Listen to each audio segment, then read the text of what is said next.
주님께서 매일 그대와 함께. 날이 저물어 갈 즈음 예루살렘에 있는 시장으로 줄지어 가고 있는 상인들을 만났다.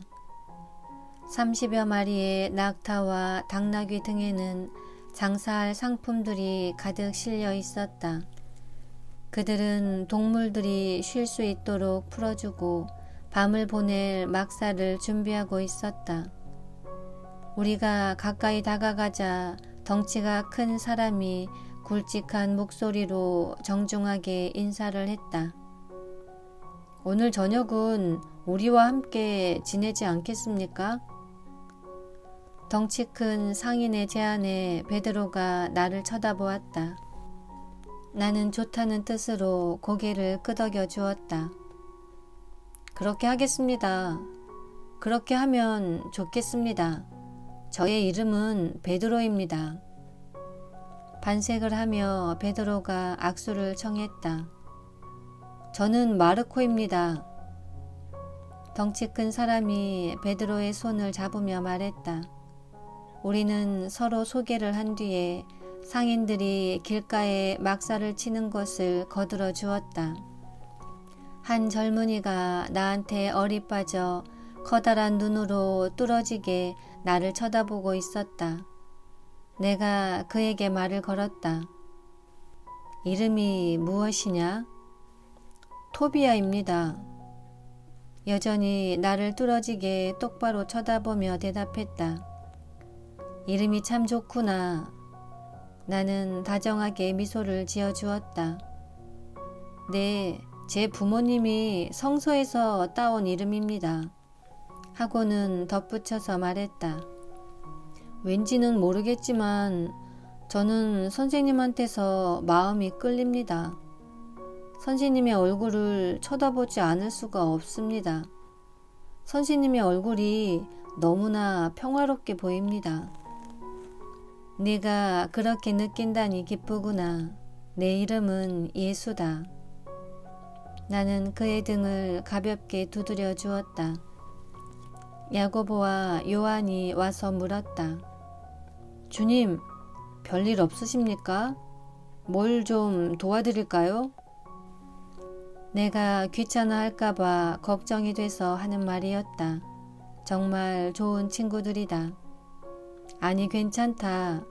여기 토비아와 방금 친구가 되었는데 잠깐 이야기를 나누고 싶구나. 내가 부드럽게 말했다. 요한과 야고보는 토비아를 보고 싱긋 웃음을 지어 보였다. 요한이 먼저 말했다. 그럼 주님, 둘이서만 얘기할 수 있게 저희들은 저기로 가서 있겠습니다. 토비아는 여전히 나를 뚫어지게 쳐다보며 말했다. 저 사람들이 선생님을 왜 주님이라고 부릅니까? 선생님은 특별한 분이십니까? 나는 고개를 끄덕였다. 그러신 것 같았습니다. 선생님은 무언가 신비스러운 데가 있거든요.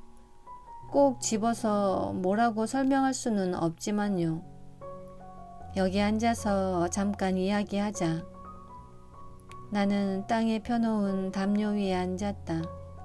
토비아가 곁에 앉자 내가 물었다. 여행을 한 지 얼마나 되었느냐?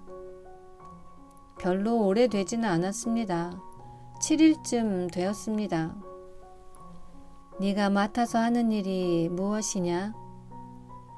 그저 동물 몇 마리를 보살펴주고 있습니다. 저는 그 일이 참 좋습니다. 동물을 좋아하고 동물도 저를 좋아합니다. 그렇다. 동물들은 하느님께서 사람에게 주신 사랑의 선물이다. 선생님, 저는 사람들보다 동물한테서 사랑을 더 많이 받습니다. 그리고 저는 사람들하고 있기보다는 동물들하고 있는 것이 더 좋습니다. 선생님을 제외하고는 말입니다. 선생님과 가까이 있으니 행복한 기분이 듭니다. 토비아는 동물들과 있을 때를 생각하면서 미소를 지었다. 그런데 토비아야, 네가 동물한테서 받는 그 사랑을 사람들한테서는 더 많이 받을 수가 있단다. 그게 무슨 말씀입니까? 토비아는 당황해서 물었다. 하느님께서는 당신의 사랑으로 동물들을 창조하셨는데 사람도 당신의 사랑으로 창조하셨다. 그러나 동물과는 달리 사람은 하느님의 모상대로 창조되었기 때문에 사람 안에는 하느님의 모습이 담겨 있다.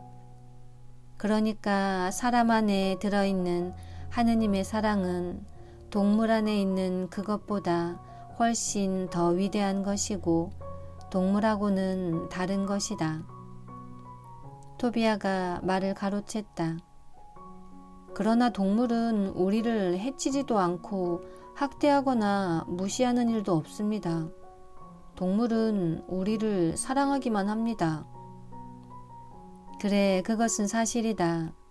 동물은 너를 사랑하기만 한다. 그러나 동물이 너를 사랑하는 것은 동물 안에 들어있는 하느님의 사랑 때문에 사랑하는 것이다. 사람 안에 있는 하느님의 사랑은 훨씬 더 크기 때문에 네가 사람으로부터 받을 수 있는 사랑은 훨씬 더 강력한 것이고 열매를 맺을 수 있게 하는 것이다. 내가 토비아를 쳐다보고 말을 하는 중에 토비아는 내 말 한마디 한마디에 흠뻑 빠져들어갔다. 나는 계속해서 설명했다. 어떤 사람은 자신이 가지고 있는 사랑을 보여주지 않고 안에다가 숨겨두고 있다. 살아오면서 남에게 상처를 받았기 때문에 다시 상처를 받게 될까봐 두려워서 그 사랑을 표현하지 않는 것이다. 어떤 사람은 숨겨두고 있는 사랑을 이기심, 탐욕, 권력, 분노 같은 것으로 덮어버리지만 사랑은 여전히 그들 안에 남아있는 것이다. 또 어떤 사람은 사랑을 겉으로 표현하면서 자신이 가지고 있는 사랑을 모든 사람을 위해 바친다. 이런 사람들을 통해서 사람의 참된 모습을 볼 수 있고 사랑의 기쁨과 삶의 기쁨을 볼 수 있는 것이다. 사실입니다, 선생님. 많은 사람들이 그렇습니다. 그러나 저는 다른 사람들과 친해지기가 어렵습니다. 사람들이 저를 괴롭히고 놀리거든요. 토비아가 솔직하게 말했다. 다른 사람들과 친해지지 않으려고 하는 것은 하느님께서 너에게 주신 사랑을 숨겨두는 것이다. 다른 사람들이 너를 괴롭히고 놀린다고 해서 네 안에 있는 사랑을 묻어버려서는 안 된다. 그러다 보면 언젠가는 네 안에 있는 사랑이 죽어버리고 말 것이다. 하지만 저는 동물을 사랑해요. 그래, 너는 동물을 사랑한다. 그러나 너를 사랑해주고 너를 해치지 않는 것만 사랑한다면 그것이 참된 사랑이겠느냐? 참된 사랑이란 너를 학대하고 괴롭히고 조롱하는 사람들까지도 사랑하는 것이다. 참된 사랑이란 그런 사람들을 용서해주고 여전히 변함없이 너의 사랑을 베풀어주는 것이다. 그렇게 하지 않으면 너의 사랑은 조금씩 사라져 버릴 것이다. 하지만 그건 어려운 일입니다. 저는 동물들과 있으면 마음이 편안해지는데 사람하고 있으면 그렇지 않거든요. 토비아가 말하는 중에 개 한 마리가 와서 그의 손을 핥았다. 나와 함께 있으면 너의 마음이 편안하느냐? 네, 마음이 아주 편안합니다. 토비아가 나에게 미소를 지었다. 그러면 나중에 다른 사람들과 있을 때도 지금 네가 나와 함께 있는 기분을 생각해보고 똑같은 기분을 느낄 수 있도록 노력해 보아라. 그렇지만 사람들이 저를 냉대하면 어떻게 해요? 그럴 경우에는 그 사람들의 잘못이지 너의 잘못이 아니라는 것을 알아라. 그리고 그들을 더욱더 사랑해주고 용서해주고 이해해줄 수 있도록 노력하여라. 그러면 동물들을 더 이상 사랑하지 말라는 말씀입니까? 아니다. 그런 뜻이 아니다. 동물은 동물대로 아름다운 것이다. 그러나 다만 동물 뒤에 숨어서 자신을 가두어 두지 말라는 말이다. 내가 말하는 동안 개 한 마리가 나한테 와서 얼굴을 핥았다. 나는 웃으면서 개의 배를 쓰다듬어 주자 개가 내 앞에 돌아누웠다. 선생님께서는 무언가 아주 특별하신 데가 있습니다. 정말 지혜로우십니다. 이제부터 저는 말씀하신 대로 노력하겠습니다. 토비아가 가려고 일어섰다. 토비아야, 너는 사랑을 아주 많이 간직한 좋은 사람이다. 다른 사람들처럼 그렇게 사랑을 안에다 감춰두고만 있지 말아라. 네, 주님, 노력하겠습니다. 들으셨습니까? 제가 주님이라고 불렀습니다. 제가 왜 그랬을까요? 자기도 모르겠다는 듯 고개를 갸웃거리며 토비아는 동물들을 보살피러 갔다.